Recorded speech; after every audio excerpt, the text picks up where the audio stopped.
What's up, you guys? Today's warm-up, we're gonna begin with some Russian twists. So I'm gonna take a seat on my behind. I'm picking up my feet. I'm keeping my legs together. My hands are together. I touch the ground on my left and then my right. Okay, go for as much range as you can, trying to get your hands to touch all the way on the other side of your body on every single rep.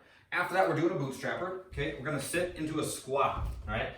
If this is your first couple squats of the day, maybe your heels can lift up a little bit, but do try to keep them as flat as you can. I'm gonna tuck my fingers underneath my toes. At the bottom, my elbows are inside my knees. I just lift my hips up into the air, getting into a gentle forward fold, and then I sit back down. So each time my hips lift, that's a rep. Okay, nice and slow on those. After that, we're doing alternating kick throughs. So these are a little weird. I go to a plank.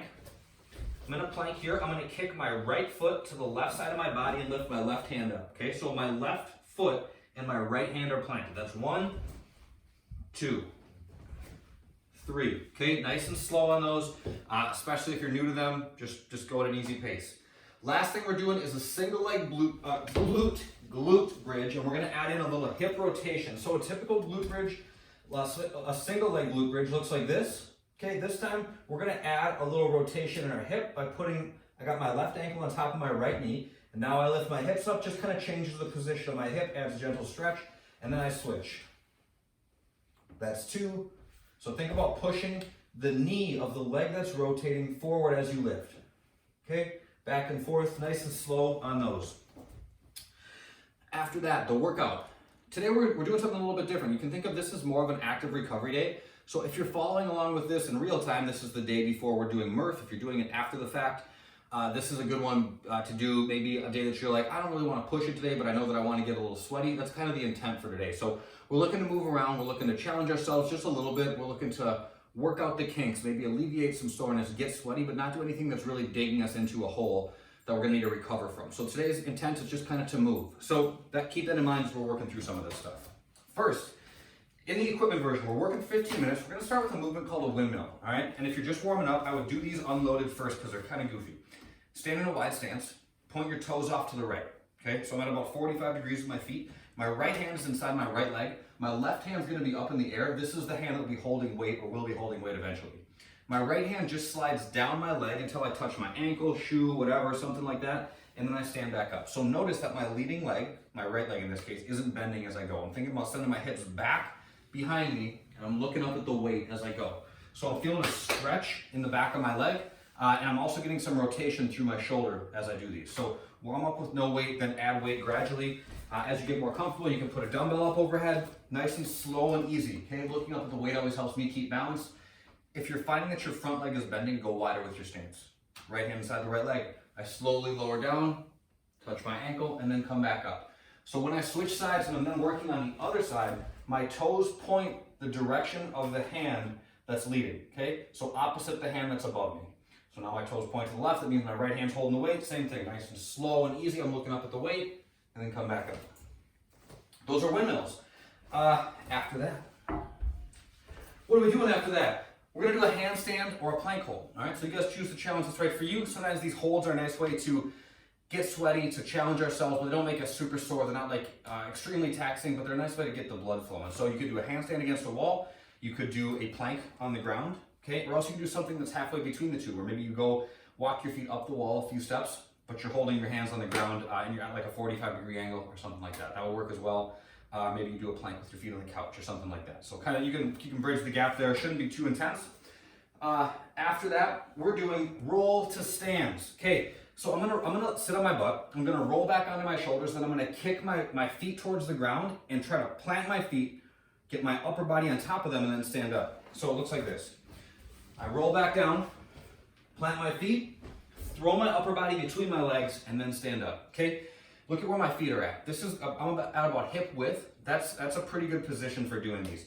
If you land wide, your knees are gonna knock together, and it's gonna be tough to get your upper body in a position where you're stable. So, and if you're too narrow, I see people all the time, they kind of land like this and they're falling over when they stand up. So I think about hip width is generally a pretty good width to shoot for. So again, I sit down, I roll back onto my shoulders, let my feet come up in the air, roll forward, plant my feet, get my shoulders on top of my feet, and then stand up. If you're struggling with these, work on an exaggerated hollow rock, okay? Where you're just working on going back and forth here, okay? That's kind of a good primer for the roll to stand. Last, we're gonna grab our dumbbells again and we're gonna hold them in one of a few different positions. This could be a front rack hold, this could be a suitcase hold. I want you guys to find something that feels appropriately challenging for you given the duration of the hold. So we're gonna hold for 30 seconds, okay? These for me, I would probably do in the front rack, but maybe I get tired halfway through and I have to go to the suitcase position. I would probably start here, okay? So these are kind of a medium weight. This is gonna be an adequate challenge for me given what we're looking for in the outcome of the workout today. So I'm just gonna hang out here. I'm keeping my belly and butt flexed. Dumbbells are just sitting on my shoulders like so. If I get too tired, okay, I can hold down here instead. If you guys only have some really light ones and your only option is something that you could probably hold on to in one of those two positions all day and it wouldn't challenge you, go overhead instead, okay? This would work just as well, just a slightly different challenge, all right? That's the bodyweight version. We're cycling through that that's the equipment version. We're cycling through that for 15 minutes. The bodyweight version. Now we're on to the bodyweight. We're gonna do windmills, but we're gonna use an odd object. So think a gallon of milk, bottle of water, I don't know, find something, okay? A couple books, same thing, but now we're just holding on to something that's an odd object, just some weight of some sort, okay? Make sure there's something that you're not gonna drop on your melon as you do them. When we get done with that, handstand or plank hold, we already covered that. Roll to stands, we already covered that. Reverse tabletop hold, okay? If you guys only have an awkward weight dumbbell and it's not really working for you, you can always sub in this.